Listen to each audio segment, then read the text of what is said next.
Adalatly ýolbars. Bir var eken, bir ýok eken. Gadim zamanlarda tokoya baş tutanlyk etýän bir ýolbars bar eken.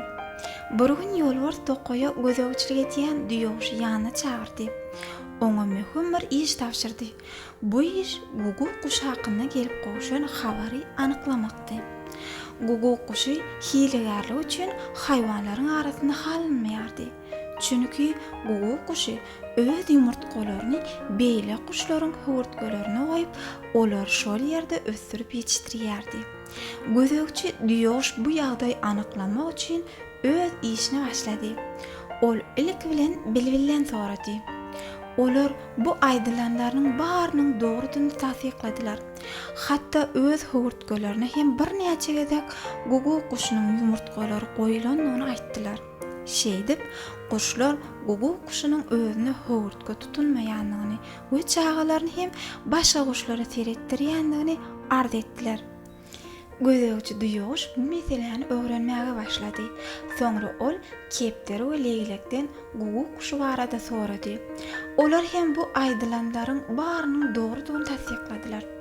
Ondan başga hem guguk kuşy höwürtgelere ýumurta goýan wagty höwürtgedäki beýleki ýumurtlaryny hem aşağı oklaýandygyny aýtdylar. Garaz tokoýdaky kuşlar guguk kuşynyň bu etýän hereketleriniň ýalňyşdygyny nagtadylar. Olar guguk kuşynyň ýumurtkalaryny köplenç saýraýan kuşlaryň höwürtgelerini goýandygyny düşünürdiler. Gözegçi diýoş bütün ýygnan maglumatlary tokoýyň şahy bolan ýolbarsa görkezdi. Gözegçi diýoş ýolbarsa guguk kuşynyň bu etýän etmişleriniň dogrudygyny aýtdy. Emma tokoýyň şahy ýolbars bular bilen kanaat etmedi. Sen bu işi öz gözleriň bilen görmelisin. Maňa has anyk maglumat gerek. Belki onu günäkärleýändirler. Ýalňyş maglumat beren bolup bilerler, diýip ýolbars gözegçi diýoşa duýdurdy. Tokoýyň gözegçisi diýoş ýolbarsyň aýdanlaryny makullap, täzeden işe başlady. Ol bir näçe günläp guguk kuşyny ýydarlady. Onuň näme diýänini, nerelere gidýäni we nähili mailnamalar bitýänini bilmäge seňmişdi. Ol bu işleri gizlenip bilen etýärdi. Tebebi ony şüphelendirmegi mümkin. Bir gün gözegçi diýoş guguk kuşynyň baryp gaýdýan höwürtgelerini gidip teretdi. Bir görse aýdyşlar ýaly kuş höwürtgesine bir ýumurtga goýulypdyr. Tebebi beýle kuşlar bir näçe gün soňra ýumurtgalamaly. Ondan soň guguk kuşy bir näçe höwürtgelere aýlanyp, hersine öz ýumurtgasyny goýup çykdy. Şeýdip ol 20 goly höwürtgelere aýlanyp çykdy. Gözegçi diýoş bulary ýeke-ýekeden anyklap, şa ýolbarsa hasabat berdi. Inni guguk kuşynyň günäkärligi aýan boldy diýdi. Soňra bolsa ýolbars guguk kuşyny tutup getirmek buyurdy. Bu işi Serkerde Leglege tapşyrdy. Serkerder Leglek guguk kuşyny süýräp diýen ýaly şa ýolbarsyň huzuryna getirdi. Şa ýolbars guguk kuşynyň eden etmişini ýüzüne aýtdy. Guguk kuşy hemme günäsini boýnuna alyp başatdy. Şa ýolbars guguk kuşyna şeýle diýdi. Ey guguk kuşy, bu eden etmişiň hasany bermeli bolarsyň. Saňa nähil çäre bolsa jezasyny hem çekersiň. Bir näçe gün soňra guguk kuşy kadyete çagyrly. Kadyetde tokoýdaky haýwanlaryň hemmesi bardy. Guguk kuşundan özüni aklamak üçin bir zatlar aýtmasyny islediler. Guguk kuşy öz günälerini boýnuna aldy, emma bu ýerde bir ýalňyşlyk bardygyny guguk kuş olara duýdurdy. Dogry, men bularyň hemmesini etdim. Emma bulary näme üçin edýänimi bir oýlanyp gördüňizmi? Näme üçin edýän diýip menden ýekeje gezek soradyňyzmy? Şa ýolbars muňa arlap, hilegerligiň bir peýdal tarapy bolarmy? diýdi. Guguk kuşy şa ýolbarsy seredip, men beýle höwürtgelere ýumurtkalarymy goýaryn, dogry. Ol ýerde çagalarym ösüp hem ýetişýär. Ol hem dogry. Hatda çagalarymy beýle kuşlara seretdirýänim hem dogry. Emma men bulary ýöne ýere edemok. Ýolbars. Onuň sebebi näme? diýip sorady. Guguk kuşy muňa şeýle jogap berdi. Men ilk yumurtgalaryny saýraýan kuşlaryň höwürtgelerini oýan. Sebäbi tebigatda deňligi saklamalylar. Çar tarapdan saýraýan kuşlaryň sesleri gelse, nähil boljagyny pikir edip gördüňizmi?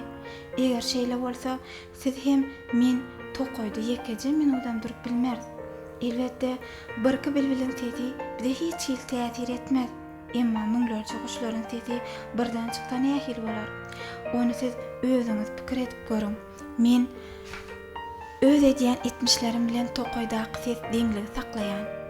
Ilkinciden, men her baran höwürtkämden iň ýerwet yumurtgan aşağı oklayan. Ondan galanlaryny bolsa sagdyn yumurtgalardyr. Şeýdip saýraýan kuşlar sagat ýetişýärler. Ondan başga-da saýraýan kuşlar tebigaty peýdali mörmöjekler bilen imtlenýärler. Bu mörmöjekler saýraýan kuşlar ise tebigatdaky deňligi bozýanlygy sebäpli biz olaryň sany hem deň tutmagy çalışmalydyr. Allah Taala meni bu zatlara sebäp edip ýaratypdyr. Gogo kuşun aýdanlary ýol borsy hem ähli ýerdäki haýwanlar geň alyrdy. Birden tilki bu zatlaryň bary bizerek, ol ýalan sözleýär. Şaýol bor. Serat gogo kuşy, tilki bularyň ýalanlygyny aýdýar. Sen muňa näme diýip biljek? diýip soraýar. Gogo kuşy bolsa, bolýar onda.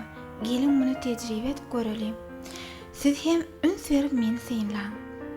Soňra gogo kuşy daş töweregindäki haýwanlara seredip, saýraýan kuşlardan öňe çykmagyny haýyş edýär. Saýraýan kuşlaryň bary öňe çykdy. Sebäbi olaryň ýüzlerçesi şu ýerdedi. Gogo kuşy şa ýol barsa seredip, "Şahym, emir edin, bularyň bary bir wagtda saýrap başlasyn" diýdi. Şa ýol barsa hem emir etdi. Soňra kuşlaryň bary bir ýerden saýramaga başladylar. Şeýle bir gowuk turdy welin bütün haýwanlar gulaklaryny ýapmaga mejbur boldy. Bu gowuk uzak wagtlap dowam etdi. Birden şa ýol barsa kökräp, "Bolar, bestir, goýuň sesiňizi. Gulaklarymyzy deşere gelliňiz." Muňa seredip duran gowuk kuşy ýylgyrdy. "Seredin şahym, bu bary ýok şu ýerde kuşlaryň sesi. Siz bularyň daş töwerekde jemlenip saýraýyşyny pikir edip görüň. Eger beýle bolsa, biziň bu ýerde terk edip gitmekden başga çäremiz kalmady." Onna tilki, "Bolýar, munyňa kabul etdik. Başga sebäpleri näme diýip biljek? Olar hem suwdet görkezjek dälmi?" Bu özek şa ýolbar söz bölüp, "Dostum, birinji tejribede gulaklarymyz deşlere geldi. Eger ikinjini edäýsek hasam beter bolar. Iň gowsy sen muňa garşy çykma." Tilki şa ýolbarsyň aýdanlaryny gollady. Hatda bütün haýwanlar hem ýolbarsyň sözüne goşuldy. Guguk tokoýa gaýdyp öz öňkü durmuşyny dowam etdirdi. Şol günden soň tokoýyň haýwanlary bolýan zatlaryň anygyna ýetmän hiç bir haýwany günäkärlemediler.